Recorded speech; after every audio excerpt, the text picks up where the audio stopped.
Muy bien, sigamos. Vamos a hablar un poco del rango de valores de los parámetros típicos y luego vamos a concluir esta parte de la presentación con un ejemplo numérico. Para la máquina de corriente continua y en general para las máquinas eléctricas, los parámetros pueden tomar valores bien acotados en función de las características nominales del convertidor. Esto resulta de gran utilidad porque uno puede inclusive hacer estudios preliminares, estimaciones iniciales, sin tener el convertidor, y que esos resultados sean bastante extensibles al momento cuando uno tiene el convertidor. En general es un reto o es una actividad común cuando uno trabaja con máquinas eléctricas estimar los parámetros en función de valores típicos, sin obviar por supuesto que lo ideal es poder estimar los parámetros en el laboratorio. Es bastante común no poder hacer esto por distintas dificultades. Para la máquina de corriente continua vamos a definir un parámetro que voy a llamar impedancia base como el voltaje nominal de la armadura al cuadrado sobre la potencia nominal.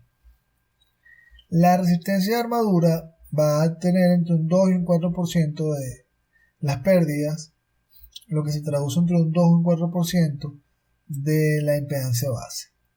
Mientras más pequeña sea la máquina en potencia, más grande es porcentualmente esta impedancia, y mientras más grande en potencia sea, más pequeña va a ser esta impedancia. Entonces mayor P,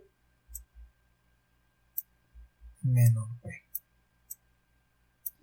En general, el producto, esto es un cuadrado acá, el producto resistencia de campo por corriente de campo al cuadrado se va a parecer al 2% de la potencia nominal. Esto es un número más o menos grueso, pero que nos ayuda a identificar. Es decir, si yo tengo una máquina de 100 amperios en la armadura, el campo va a ser de unos 2 amperios alrededor.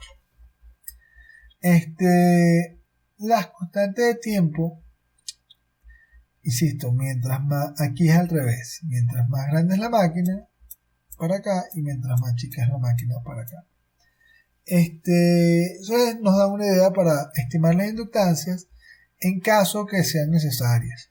Las inductancias de la máquina, tanto de campo como armadura, las vamos a necesitar para hacer estudios transitorios, para resolver las ecuaciones diferenciales de la máquina. Vamos a tomar un ejemplo numérico, vamos a poner el número a las cosas. Vamos a pensar que tenemos una máquina de corriente continua en conexión de derivación de 257 kilovatios, una máquina de un tamaño importante, 440 voltios, 1800 RPM y una eficiencia nominal del 95%. La corriente de campo nominal es de 2,04 amperios, las pérdidas por fricción en el núcleo nominales son del 2,11% y dependen del cuadrado de la velocidad. Estime los parámetros de la máquina considerando las pérdidas a partir de los datos de placa. El motor está acoplado a una carga mecánica con esta característica. Determine el punto de operación del conjunto y la eficiencia del motor. Especifique una resistencia de arranque tal que la corriente de arranque sea 1,2 veces la corriente nominal de armadura. Evidentemente, verifique si el sistema es capaz de iniciar el movimiento asumiendo la carga de la pregunta anterior. Muy bien. Como les acabo de comentar, es normal que no tengamos los parámetros para hacer una evaluación. Eso es bastante normal en el ámbito de máquinas eléctricas. Lo ideal es tenerlo, y si uno tiene la posibilidad de probar la máquina en un laboratorio o que otra persona las pruebe, siempre es una buena opción. Sin embargo, hay distintas limitaciones desde el punto de vista práctico para este ejercicio. Salvo en casos de máquinas de mucha importancia, por lo general no tenemos acceso a esa información. Por lo tanto, tenemos que conseguir otras formas alternativas de estimar los parámetros. La máquina de corriente continua, en particular, tiene la virtud de que es posible hacer una estimación bastante buena de sus parámetros a partir de los datos de placa. Entonces, y eso es un ejercicio típico que vamos a hacer nosotros en este curso y que es donde se cae normalmente en cursos más adelante. Muy bien, calculemos la corriente nominal. La eficiencia de toda máquina eléctrica se define, y en general de equipos físicos, como potencia de salida entre potencia de entrada. Como es un motor, la potencia de salida es la potencia en el eje. Esto es motor. Y la potencia de entrada es la que entra en la armadura, pero no podemos olvidar la que se pierde en el campo. En el campo también se pierde energía y es una entrada por un terminal eléctrico. Si despejamos de acá, la corriente nos resulta 612 amperios, porque es una máquina grande. Muy bien. La resistencia de campo la determinamos con absoluta precisión utilizando la ley de Ohm, porque en régimen permanente la inductancia es un cortocircuito, entonces tenemos la resistencia de campo, y esto no es una estimación, esto es exacto, igual que el cálculo de la corriente de armadura. La resistencia de armadura, si ya empezamos a estimar, porque no es una medida, pero es una estimación bastante buena, debido a que conocemos la distribución de las pérdidas. Siempre las pérdidas van a ser, aquí esto está al revés, perdón, es salida. No, pues está bien, mentira. Entrada menos salida. En la entrada, esto menos la salida, tenemos la potencia en el eje, las pérdidas. Perdón. Tenemos las pérdidas. 12,6 kilovatios. En este problema tenemos cuántas son las pérdidas de fricción más en el hierro. Si uno no tiene este dato, uno puede hacer dos cosas. Uno, decir que todas las pérdidas pertenecen a la resistencia de armadura, lo cual es un cálculo irreal, porque realmente siempre vamos a tener pérdidas en el núcleo y pérdidas en la armadura. Lo segundo que uno puede hacer es dividir esto de alguna manera entre, un porcentaje para las pérdidas de la armadura y un porcentaje para las pérdidas en el núcleo. 50-50, 60-40, normalmente las pérdidas de armadura son un poco mayores que las pérdidas en los rodamientos o cojinetes, porque en una máquina como esta ya son cojinetes que son muy eficientes. Como en el problema nos dan la separación de estas pérdidas, podemos determinar cuántas son las pérdidas en fricción y luego podemos calcular la resistencia de armadura, porque conocemos la corriente y las pérdidas, y nos da este valor. Las resistencias de armadura normalmente son muy pequeñas. En el enunciado adicionalmente nos indican que las pérdidas por fricción y ventilación dependen del cuadrado de la velocidad. Es decir, que estas pérdidas que están acá, que estimamos en 5,42 kilovatios en el punto nominal, corresponden a una constante por la velocidad al cuadrado. Como conocemos las pérdidas del punto nominal, podemos hallar esta constante. Siempre vamos a manejar la velocidad en la ecuación en radianes sobre segundo. Recuerden que para llevar de revoluciones por minuto radianes sobre segundo tenemos que multiplicar por 2pi entre 60.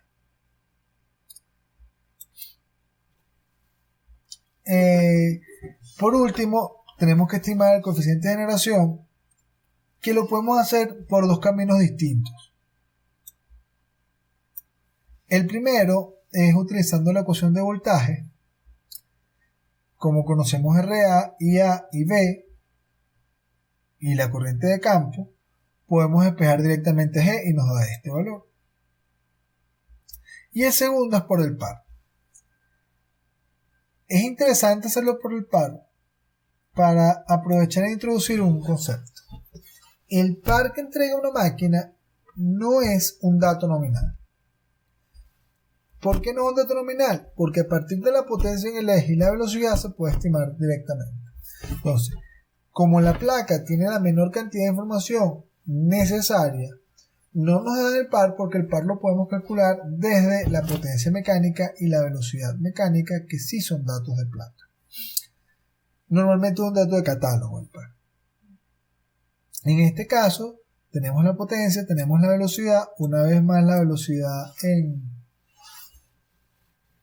en radianes sobre segundo, que en este caso da 188,5, y tenemos el par. Luego, recordando que el par nominal es par en el eje, que sería el par interno menos el par de pérdidas, podemos despejar el coeficiente de generación. Los resultados son exactamente iguales. Aquí es un tema de tipeo, me faltó el 4, pero son iguales. Son equivalentes a ambos resultados, bien sea utilizando la ecuación de tensión o bien sea utilizando la ecuación de par. Es importante señalar que si no manejamos bien el tema de las pérdidas, estos resultados pueden diverger, pero es un error por no considerar bien las pérdidas. Muy bien, punto de operación. El punto de operación ocurre cuando el par eléctrico es igual al par mecánico. Esto lo podemos hacer gráficamente como vimos en la lámina. En una máquina de derivación sería así, y esto es una parábola. Sería el punto de operación, velocidad de operación, par de operación. O lo podemos hacer analíticamente. El método gráfico era muy común cuando las potencialidades de cálculo no eran las que disponemos hoy en día. Sin embargo, hoy en día no tiene mayor utilidad meterse por el método gráfico, requiere mayor habilidad, mayor destreza motriz, sino hacerlo por el método analítico, dado que cualquier calculadora puede resolvernos las ecuaciones que vamos a obtener. Entonces, la idea del método analítico es nosotros poder plantear la ecuación par eléctrico es igual a par mecánico. Tenemos un modelo de la carga, y ahora lo que tenemos que hallar es quién es el par eléctrico. Partimos de la ecuación de tensión. Como es una máquina de derivación, conocemos la corriente de campo. Despejamos la corriente de armadura en función del voltaje. Determinamos la potencia interna considerando las pérdidas. El modelo de las pérdidas que tenemos, que depende del cuadrado de la velocidad. Despejamos la potencia en el eje y hallamos el par interno. Bueno, no tenemos que despejar la potencia en el eje, no es necesario. Determinamos el par interno y con el par interno tenemos el par electromagnético. Despejamos el par electromagnético, lo igualamos al par mecánico y resolvemos esta ecuación no lineal, una ecuación trascendental, en la calculadora o en MATLAB, y obtenemos que la velocidad de operación es 186,38 radianes sobre segundo. Noten que esto es un polinomio de orden 2. Esto nos va a dar dos soluciones. En algún caso puede llegar a ser de orden 3. Tres soluciones, con lo cual al método numérico que nos va a resolver esta ecuación no lineal tenemos que darle un punto de arranque.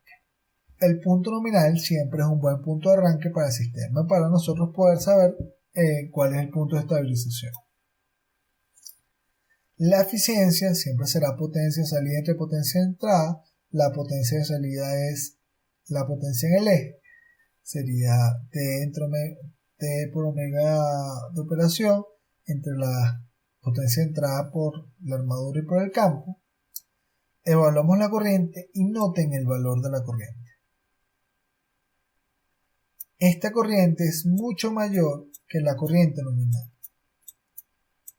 ¿Por qué es importante señalarlo? Bueno, porque a pesar que son las condiciones del problema, se espera de ustedes que ustedes se den cuenta que la máquina no puede operar con esa corriente, al menos no de forma permanente, porque esto es más del 30% de la corriente nominal y si ponemos a la máquina a operar en estas condiciones la vamos a quemar.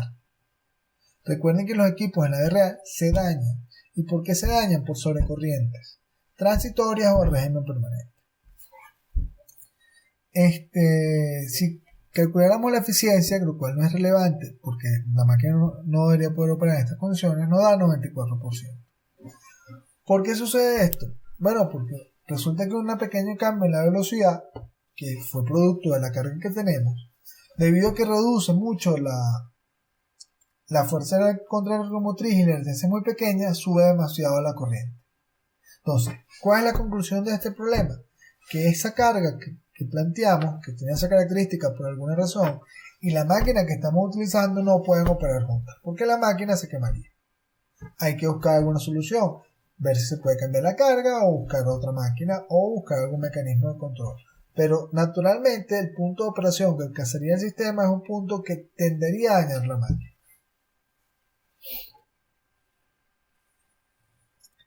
En cuanto al problema de la resistencia de arranque, es un problema interesante porque la máquina de corriente continua es un convertidor que no está diseñado para soportar las corrientes que ella tiende a demandar durante el arranque.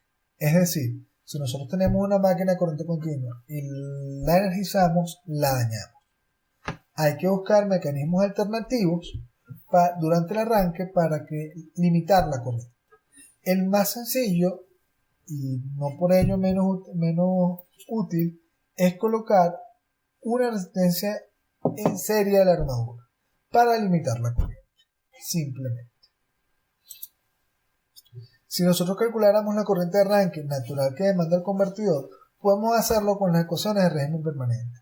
Porque durante el arranque la velocidad es cero, entonces la primera corriente, que además va a ser la corriente una exponencial invertida a la corriente de arranque, va a tener esta forma. Este primer pico que está acá será V entre RA. Si nosotros hacemos esa cuenta para esta máquina nos da 23 casi kiloamperios, que es 37 veces la corriente nominal, que es mucha corriente. Esto no lo soporta la máquina. Si nosotros analizamos una máquina de esta manera, podemos dañarla, podemos inducir corrientes en el colector que lo derritan, que lo fundan. Entonces tenemos que hacer algo. Una corriente entonces sería simplemente la resistencia de la armadura, que es muy pequeña, más una resistencia adicional de arranque, que tiene que ser removida después del arranque porque si no generaría demasiadas pérdidas, pero durante el periodo transitorio tiene que permanecer en nuestro circuito.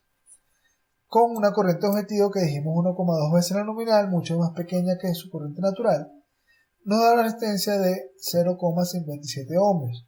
Eso no es un valor comercial, comercialmente conseguiríamos algo como 600 miliohms. La segunda parte de la pregunta es, bueno, dado que introdujimos una resistencia adicional, tenemos que preguntarnos si el sistema es capaz de arrancar. Bueno, muy bien.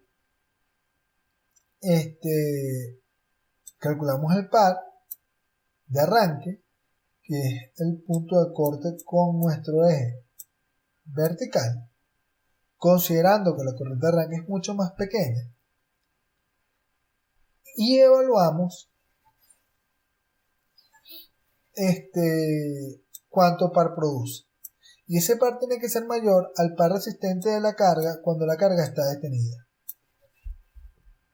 que en nuestro caso es 340 newton. Como es mayor, el sistema arranca. De hecho, tiene mucho par de arranque. Si nosotros lo vemos gráficamente,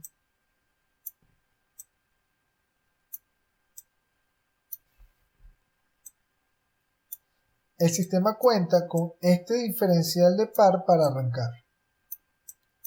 Si ustedes piensan en la segunda ley de Newton, la derivada de la velocidad es igual al par acelerante sobre la inercia.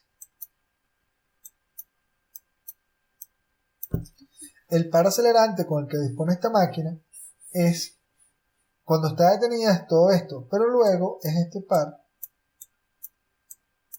el que está disponible. Nosotros podríamos estimar, por ejemplo, conociendo la inercia, cuánto tiempo se tardaría el sistema en arrancar integrando esta área. Porque este par de arranque, que sería la resta de estos dos, es el que va a tener el convertidor para moverse. Y sabemos que se va a detener cuando llegue a este punto de operación, durante su aceleración.